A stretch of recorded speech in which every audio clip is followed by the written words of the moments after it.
বন্ধুরা, আজ চারিদিকে আগুন দাও দাও করে জ্বলতেছে। হ্যাঁ বন্ধুরা, এটা হচ্ছে হাজারীবাগ ফিনিশ লেদার কমপ্লেক্স।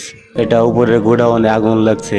তো বন্ধুরা, এক নিমেষেই একটা কোম্পানির স্বপ্ন, মানুষের স্বপ্ন ধ্বংস হয়ে গেল। তো বন্ধুরা, পুরো ভিডিওটা দেখার অনুরোধ রইল। দেখতে আছেন বন্ধুরা, এটা হলো আজকের ভিডিও।